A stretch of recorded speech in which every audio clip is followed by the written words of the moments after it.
ఒకవేళ ఫ్యూచర్లో కనుక అంటే ఎంఐఎం కాంగ్రెస్ పార్టీతో కలవదు అని మీరు చెప్తున్నారు. ఫ్యూచర్లో ఎలాంటి పరిస్థితులు రాబోతాయి? ఒకవేళ జరిగితే ఎంఐఎం కాంగ్రెస్ కలిసి పనిచేసే పరిస్థితి వస్తే ఫిరోజ్ ఖాన్ దాన్ని యాక్సెప్ట్ చేసి నాంపల్లిలో ఎంఐఎంతో కలిసి పనిచేసే అవకాశం ఉంటుందా అని ఎవరన్నా అడిగితే మీరు ఏం చెప్తారు? ఫస్ట్ పాయింట్, ఎంఐఎం కాంగ్రెస్ కలవాలి, నెక్స్ట్ ఇంపాసిబుల్. ఓకే.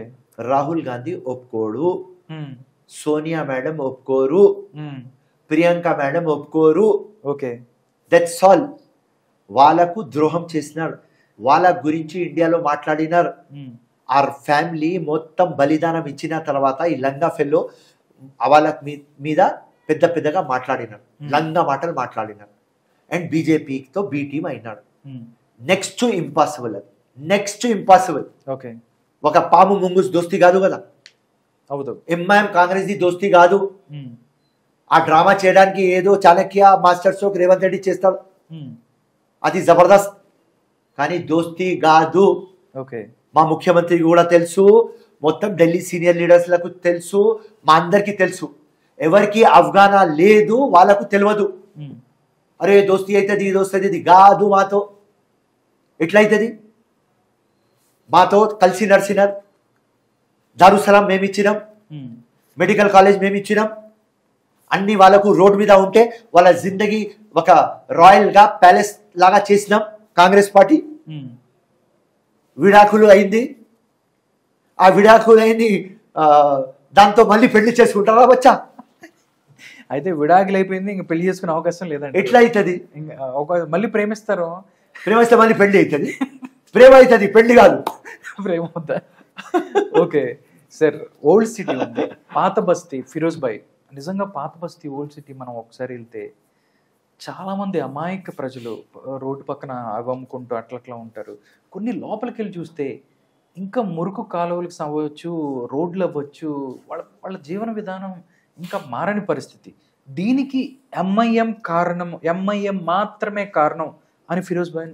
అరే 100% కదా. మొత్తం తెలంగాణ డెవలప్ అయింది, హైదరాబాద్ ఎందుకు డెవలప్ కాలేదు? పాయింట్ నెంబర్ 1, 100 సార్లు చెప్పిన, సోషలీ, ఎకనామికలీ, ఫైనాన్షియలీ, ఎడ్యుకేషన్ గా బ్యాక్వర్డ్ పెడతారు. మీరు చూస్తే ఎక్కడన్నా ముల్గూర్ ఎక్కడన్నా పోతే అక్కడ డెవలప్ అయింది, ఇక్కడ డెవలప్ కాలేదు.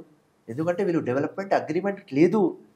నేను ఎలక్షన్లో చెప్పినా కదా, అసదుద్దీన్ నువ్వు బ్యారెట్లో, అసదుద్దీన్ నువ్వు లండన్లో చదివినా కదా, నువ్వు హెచ్పిఎస్ స్టూడెంట్ కదా, నీకు నిజాం కాలేజ్ స్టూడెంట్ కదా, డెవలప్మెంట్ స్పెల్లింగ్ చెప్పు అని చెప్పలేదు. ఎందుకంటే వాళ్ళ డిక్షనరీలో అన్నీ ఉన్నాయి, ఆ డెవలప్మెంట్ లేదు. అక్కడ బ్లాక్ పెన్ తో మార్క్ చేసుకున్నారు. వాళ్ళ తాత మార్క్ చేసి పెట్టినాడు, వాళ్ళ అయ్య కూడా మార్క్ చేసినాడు, వీడు కూడా అట్లనే మార్క్, వీళ్ళ కొడుకు వస్తేనే అట్లనే మార్క్. క్యాటిల్ లాగా పెట్టు, మేకల్లాగా పెట్టు, రూల్ చేయి, లంగా మాటలు మాట్లాడు, మేనిఫెస్టో లేదు. ఈ పార్టీ ఎవరైనా నమ్ముతారా భయ్? మేనిఫెస్టో లేకుండా ఎలక్షన్ లో ఎట్లా వస్తారు? ఇలా ఎలక్షన్ లో వచ్చి ఉట్టి క్యారెక్టర్ అసాసినేషన్ ఫిరోజ్ ఖాన్ అంతే, మేనిఫెస్టో గురించి మాట్లాడరు. రైట్, ఇస్లాం డేంజర్ లో ఉన్నది అని చెప్తారు, బోకసోట్లకు యూజ్ చేస్తారు. బీజేపీకి క్యాండిడేట్ కి బి టీం, అవును, బీజేపీ క్యాండిడేట్ చెప్తారు. బీజేపీకి బి టీం, బీఆర్ఎస్ కి ఏ టీం. లంగా మాటలు A to Z, దొంగ మాటలు A to Z ఇది చేసుకొని లంగా పార్టీ అక్కడ రూల్ చేస్తుంది. సో ఈ మొత్తం లోకల్కి ఇప్పుడు తెలిసిపోయింది. ఎవరు అసదుద్దీన్కి లైక్ చేయరు, కానీ ఆ సిస్టమ్ మీద డామినేట్ చేస్తున్నారు అంతే.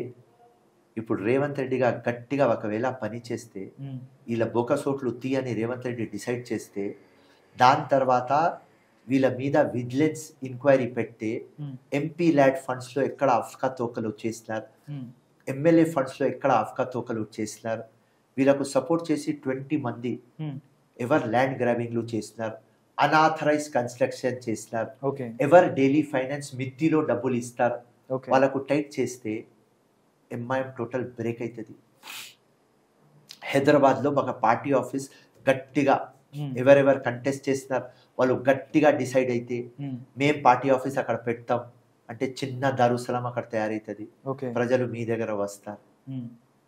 దాని తర్వాత పార్కింగ్ ఎట్లా చేయాలి, హైకోర్టు పోతుంది, హైకోర్టుకి ఓల్డ్ సిటీ పార్కింగ్ చేయాలి, ఎవరు రోడ్ మీద ఉన్నారు వాళ్ళకు బిల్డింగ్లు కట్టియాలి, ఎవరు ఫుట్పాత్లో ఉన్నారు వాళ్ళకు వెనక తీసుకురావాలి, వాళ్ళకు రీహాబిలిట్ చేయాలి. ఎవరు డైలీ ఫైనాన్స్ ఇస్తున్నారు వాళ్ళకు క్యాచ్ చేయాలి. మైనారిటీ ఫైనాన్స్ కమిషన్ నుంచి మనం 10 ఆఫీసులు ఇచ్చి మనం డైలీ ఫైనాన్స్ ఇవ్వాలి. ఓకే. టోటల్ ఒకవేళ ముఖ్యమంత్రి డిసైడ్ అయితే ఎంఐఎం క్లోజ్ 5 years లో క్లోజ్ చేస్తాం. ఓకే. That's all. మ్యాప్ అయితే సూపర్ ఉంది. అంటే అంటే ప్రజలు ఇబ్బంది పడుతున్నారు. వాళ్ళ మీద మీ ఈ ప్లాన్స్ ఏదైతే ఉన్నాయో అద్భుతంగా ఉన్నాయి. ఒకవేళ ఫ్యూచర్లో అంటే ఫిరోజ్ భాయ్ ఒక్కసారైనా అక్కడికి వెళ్ళి మాట్లాడే ప్రయత్నం కానీ, వాళ్ళకి వీళ్ళు ఎవరైతే ఉన్నారో వీళ్ళు చేసే పనుల్ని చెప్పే ప్రయత్నం ఎప్పుడన్నా వాళ్ళతో మాట్లాడే ప్రయత్నం చేశారా ఫిరోజ్ భాయ్? వాళ్ళకు ఏం అర్థం కాదు. ఆల్రెడీ వాళ్ళు ఒక ట్రామాలో ఉన్నారు, ఒక కోమాలో ఉన్నట్టున్నారా? రిలీజియన్ ఫోబియా ఉన్నది, వీళ్ళ రౌడిజం ప్రెషర్ ఉన్నది. ఓకే. వీళ్ళ పరిస్థితి అధ్వానం. వాళ్ళు BPL, below poverty level. Okay. Education లేదు. 50% హస్బెండ్స్ చనిపోయినారు. 4, 5, 10 పిల్లలు ఇంట్లో ఉన్నారు. రెంటెడ్ హౌస్లో ఉన్నారు. ఉద్యోగం, చిన్న ఉద్యోగం, డొమెస్టిక్ వర్క్ చేసుకుంటున్నారు. బిజినెస్ కోసం అవకాశం లేదు. స్కూల్లో చదువు అని ఒక్క బీదోళ్ళకు కూడా స్కూల్లో చదివారు. ఓకే. నేను మీ ఛానల్ ముందు అసదుద్దీన్కి ఛాలెంజ్ చేస్తున్నా.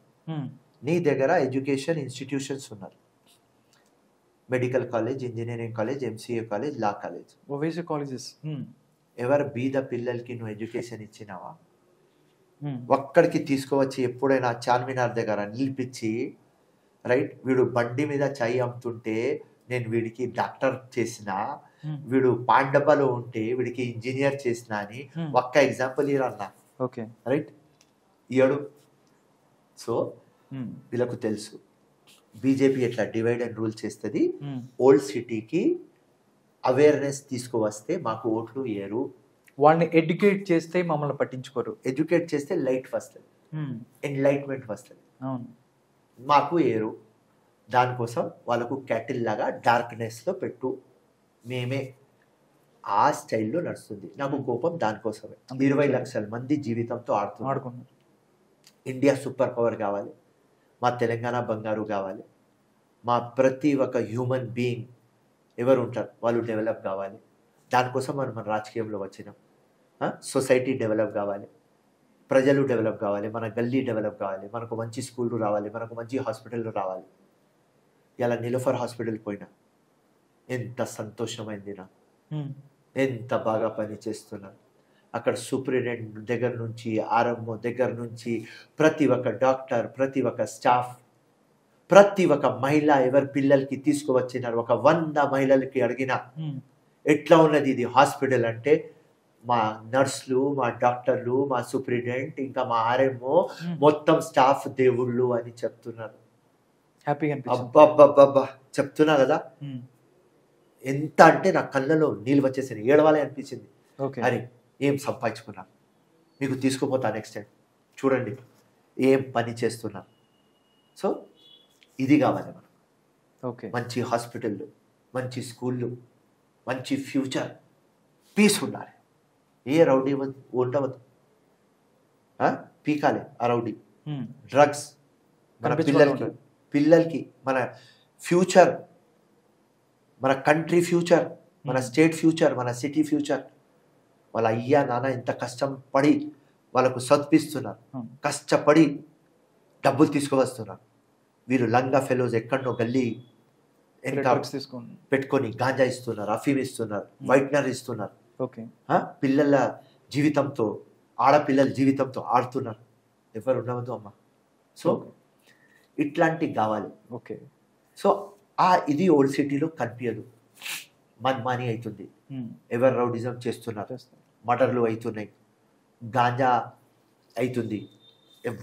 ఎవరంటే బిజినెస్లో ఉన్నారు, డైలీ ఫైనాన్స్, ప్రజలకి మిత్తి మీద మిత్తి, ఎవరు కంట్రోలింగ్ లేదు.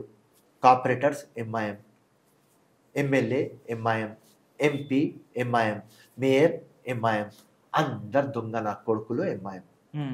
సో దానికోసం ప్రజలకు మేల్ అయితలేదు అని వాళ్ళ మీద నా ఫైట్ అంతే. పర్సనల్ ఏం లేదు. వాళ్ళకు ఏదో జీవితంలో మనం లైట్ ఇవ్వాలి. ఒక దేవుడు మనకు ఇంత మంచి జీవితం ఇచ్చిన ఇచ్చారు.